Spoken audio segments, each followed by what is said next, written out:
Hi friends, ನೀವೆಲ್ಲರೂ ನಿಮ್ಮ ಒಂದು ಆಂಡ್ರಾಯ್ಡ್ ಫೋನ್ ಇರುವಂತಹ ಒಂದು ಪ್ಲೇಸ್ಟೋರ್ ಅನ್ನ ಯೂಸ್ ಮಾಡಿರ್ತೀರಾ. ನಿಮ್ಗೆ ಏನಾದರೂ ಗೊತ್ತಾ ಈ ಒಂದು ಪ್ಲೇಸ್ಟೋರ್ ಇರುವಂತಹ ಒಂದು ಹಿಡನ್ ಸೆಟ್ಟಿಂಗ್ಸ್ ಗಳ ಬಗ್ಗೆ ಮತ್ತು ಹಿಡನ್ ಫೀಚರ್ಸ್ ಗಳ ಬಗ್ಗೆ, ಟಿಪ್ಸ್ ಅಂಡ್ ಟ್ರಿಕ್ಸ್ ಗಳ ಬಗ್ಗೆ ಇವತ್ತಿನವರೆಗೂ ನಿಮಗೆ ಗೊತ್ತಿರ್ಲಿಕ್ಕಿಲ್ಲ.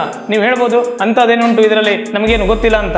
ಡೋಂಟ್ ವರಿ, ನಾನಿದ್ದೇನೆ. ಈ ಒಂದು ವಿಡಿಯೋದಲ್ಲಿ ನಾನು ನಿಮಗೆ ನಿಮ್ಮೊಂದು ಪ್ಲೇಸ್ಟೋರ್ ಇರುವಂತಹ ಒಂದು ಹಿಡನ್ ಸೆಟ್ಟಿಂಗ್ಸ್, ಹಿಡನ್ ಫೀಚರ್ಸ್ ಮತ್ತು ಟ್ರಿಕ್ಸ್ ಅಂಡ್ ಟಿಪ್ಸ್ ಬಗ್ಗೆ ನಾನು ನಿಮಗೆ ಸಂಪೂರ್ಣವಾಗಿ ತಿಳಿಸ್ಕೊಡ್ತೇನೆ. ಈ ಒಂದು ವಿಡಿಯೋನ ಪೂರ್ತಿಯಾಗಿ ನೋಡಿ, ಒಂದು ಲೈಕ್ ಅನ್ನ ಮಾಡಿ. ನಿಮ್ಮ ಒಂದು ಲೈಕ್ ನನಗೆ ಮುಂದಿನ ಒಂದು ವಿಡಿಯೋ ಮಾಡಲಿಕ್ಕೆ ಮೋಟಿವೇಶನ್ ಆಗುತ್ತೆ. ಹಾಯ್ ಫ್ರೆಂಡ್ಸ್, ನಾನು ವಿನಾಯಕ್. ನೀವು ನೋಡ್ತಿದ್ರ shettyvinutech ಯೂಟ್ಯೂಬ್ ಚಾನಲ್ ಅನ್ನು ಫಸ್ಟ್ ಮಾಡ್ತಿದ್ರೆ ಪ್ಲೀಸ್ ಸಬ್ಸ್ಕ್ರೈಬ್ ಮಾಡ್ಕೊಳ್ಳಿ. ಹಾಗೂ ಪಕ್ಕದ ಬೆಲ್ ಐಕಾನ್ ಕ್ಲಿಕ್ ಮಾಡಿ ಆಲ್ ಅಂತ ಸೆಲೆಕ್ಟ್ ಮಾಡಿ. ಇದರಿಂದ ನನ್ನ ಪ್ರತಿಯೊಂದು ಹೊಸ ವಿಡಿಯೋ ನೋಟಿಫಿಕೇಶನ್ ನಿಮಗೆ ಫಸ್ಟ್ ಸಿಗುತ್ತೆ. ಬನ್ನಿ ವಿಡಿಯೋ ಸ್ಟಾರ್ಟ್ ಮಾಡೋಣ.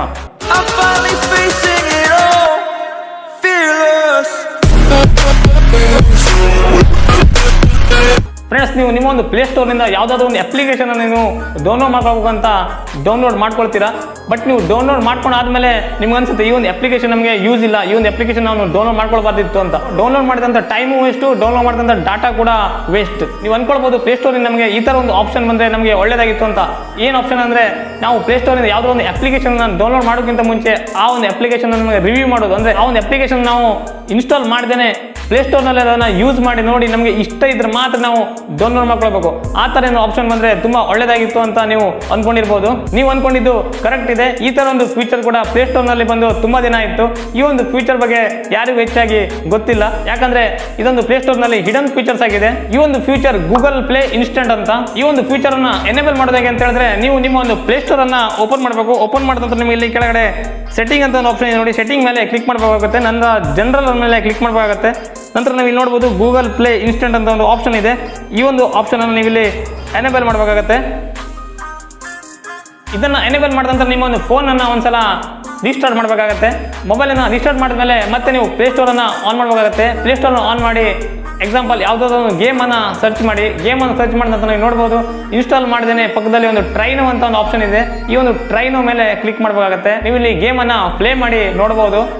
ನಿಮಗೆ ಇಷ್ಟ ಇದ್ರೆ ಮಾತ್ರ ಈ ಒಂದು ಗೇಮನ್ನು ಇನ್ಸ್ಟಾಲ್ ಮಾಡ್ಕೊಳ್ಬೋದು, ಇಲ್ಲಾಂದರೆ ಬೇರೆ ಯಾವುದಾದ್ರೂ ಅಪ್ಲಿಕೇಶನ್ ನೀವು ನೋಡ್ಬೋದು. ಬನ್ನಿ ನೆಕ್ಸ್ಟ್ ಟ್ರಿಕ್ ನೋಡೋಣ. ಫ್ರೆಂಡ್ಸ್, ನಾವೀಗ ಒಂದು ಮೊಬೈಲಿಂದ ಇನ್ನೊಂದು ಮೊಬೈಲಿಗೆ ಅಪ್ಲಿಕೇಶನ್ಸ್ನ ಟ್ರಾನ್ಸ್ಫರ್ ಮಾಡಲಿಕ್ಕೆ ಕೆಲವೊಂದು ಬೇರೆ ಬೇರೆ ಮೆಥಡನ್ನು ಯೂಸ್ ಮಾಡ್ತೇವೆ. ಶೇರ್ ಮೀ, ಶೇರ್ ಇಟ್, ಕೆಲವೊಂದು ಅಪ್ಲಿಕೇಶನ್ಸ್ ಎಲ್ಲ ಯೂಸ್ ಮಾಡ್ತೇವೆ. ಈಗ ನೀವು ಪ್ಲೇಸ್ಟೋರಿಂದನೇ ಡೈರೆಕ್ಟಾಗಿ ನಿಮ್ಮ ಒಂದು ಅಪ್ಲಿಕೇಶನನ್ನು ಮತ್ತೊಂದು ಮೊಬೈಲ್ಗೆ ಡೈರೆಕ್ಟಾಗಿ ಸೆಂಡ್ ಮಾಡ್ಬೋದು. ನೀವು ಪ್ಲೇಸ್ಟೋರನ್ನು ಓಪನ್ ಮಾಡಿ ಇಲ್ಲಿ ಮೇಲ್ಗಡೆ ಕ್ಲಿಕ್ ಮಾಡಬೇಕಾಗತ್ತೆ. ಕ್ಲಿಕ್ ಮಾಡಿದ ನಂತರ ಇಲ್ಲಿ ನೋಡ್ಬೋದು ಮ್ಯಾನೇಜ್ ಆ್ಯಪ್ಸ್ ಆ್ಯಂಡ್ ಡಿವೈಸ್ ಅಂತ ಒಂದು ಆಪ್ಷನ್ ಇದೆ. ಆ ಒಂದು ಆಪ್ಷನ್ ಮೇಲೆ ಕ್ಲಿಕ್ ಮಾಡಬೇಕಾಗತ್ತೆ. ಕ್ಲಿಕ್ ಮಾಡಿದ ನಂತರ ನೀವು ಕೆಳಗಡೆ ಶೇರ್ ಆ್ಯಪ್ಸ್ ಅಂತ ಒಂದು ಆಪ್ಷನ್ ಇದೆ ನೋಡಿ. ಅಲ್ಲಿ ಸೆಂಡ್ ಮತ್ತು ರಿಸೀವ್ ಎರಡು ಆಪ್ಷನ್ ಇದೆ. ಇಲ್ಲಿ ರಿಸೀವ್ ಬೇಕು ರಿಸೀವ್ ಮಾಡ್ಕೊಳ್ಬೋದು, ಸೆಂಡ್ ಬೇಕಾದರೆ ಸೆಂಡ್ ಮಾಡ್ಬೋದು. ಸೆಂಡ್ ಮೇಲೆ ಕ್ಲಿಕ್ ಮಾಡಿದ ನೀವು ಇಲ್ಲಿ ಯಾವ ಒಂದು ಅಪ್ಲಿಕೇಶನ್ ನೀವು ಸೆಂಡ್ ಮಾಡಬೇಕು ಅದ್ರ ಮೇಲೆ ನೀವು ಕ್ಲಿಕ್ ಮಾಡಿ ಇಲ್ಲಿ ಮೇಲ್ಗಡೆ ಸೆಂಡ್ ಮೇಲೆ ಕ್ಲಿಕ್ ಮಾಡಬೇಕಾಗತ್ತೆ. ಕ್ಲಿಕ್ ಮಾಡಿದ ನೀವು ಇಲ್ಲಿ ಇನ್ನೊಂದು ಮೊಬೈಲಲ್ಲೂ ಕೂಡ ರಿಸೀವ್ ಅಂತ ಒಂದು ಆಪ್ಷನ್ ಕೊಟ್ಟಿರಬೇಕಾಗತ್ತೆ.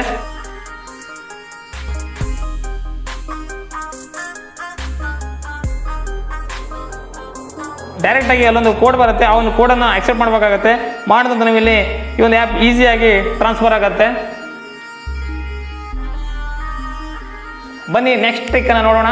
ನೀವು ಈಗ ನೋಡ್ತಾ ಇರ್ಬೋದು, ಈಗ ಚಿಕ್ಕ ಚಿಕ್ಕ ಮಕ್ಕಳೆಲ್ಲ ಮೊಬೈಲನ್ನು ತಗೊಂಡು ಯೂಸ್ ಮಾಡ್ತಾ ಇರ್ತಾರೆ. ಕೆಲವರು ಪ್ಲೇಸ್ಟೋರ್ನಲ್ಲಂತೂ ಜಾಸ್ತಿ ಅಪ್ಲಿಕೇಶನ್ಸ್ ಎಲ್ಲ ಡೌನ್ಲೋಡ್ ಮಾಡ್ಕೊಳ್ತಾ ಇರ್ತಾರೆ. ಕೆಲವೊಂದು ಗೇಮ್ಸ್ ಎಲ್ಲ ಡೌನ್ಲೋಡ್ ಮಾಡ್ತಾ ಇರ್ತಾರೆ. ಈಗ ಈ ಒಂದು ಪ್ಲೇಸ್ಟೋರ್ನಲ್ಲಿ ಕೆಲವು ಆ್ಯಡ್ಸ್ಗಳೆಲ್ಲ ಬರ್ತಾ ಇರ್ತವೆ. ಮತ್ತು ಕೆಲವೊಂದು 18+ ಅಪ್ಲಿಕೇಶನ್ಸ್ಗಳೆಲ್ಲ ಜಾಸ್ತಿ ಆಗಿವೆ. ಈ ರೀತಿ ಎಲ್ಲ ಮಕ್ಕಳ ಮೊಬೈಲಲ್ಲಿ ಇರೋದು ಸರಿ ಅನ್ಸಲ್ಲ.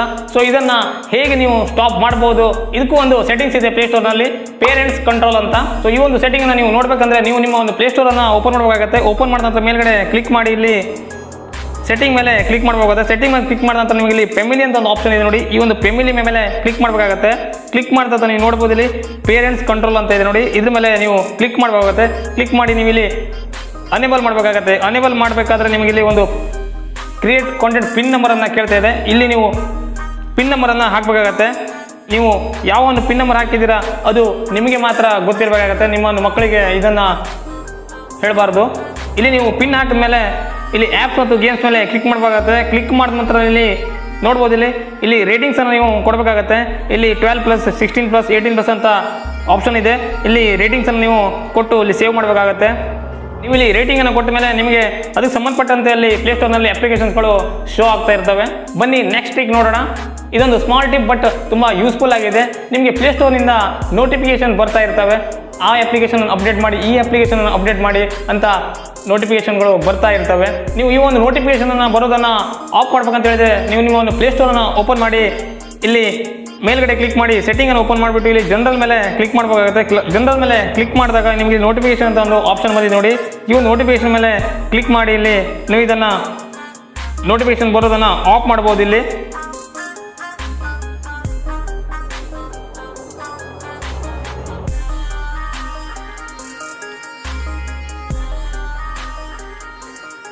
ಇಲ್ಲಿ ನೀವು ಆಫ್ ಮಾಡೋದ್ರಿಂದ ನಿಮಗೆ ನೋಟಿಫಿಕೇಶನ್ ಬರೋದನ್ನು ಸ್ಟಾಪ್ ಮಾಡ್ಕೊಳ್ಬೋದು. ಸೊ ಈ ಒಂದು ಟ್ರಿಕ್ಸ್ಗಳು ನಿಮಗೆ ಇಷ್ಟ ಆದರೆ ಒಂದು ಲೈಕ್ ಮಾಡಿ ಹಾಗೂ ಶೇರ್ ಕೂಡ ಮಾಡಿ. ಇನ್ನೊಂದು ಹೊಸ ವಿಡಿಯೋ ನಿಮ್ಮ ಮುಂದೆ ಬರ್ತೇನೆ. ಅಲ್ಲಿ ತನಕ ಬಾಯ್ ಬಾಯ್, ಟೇಕ್ ಕೇರ್.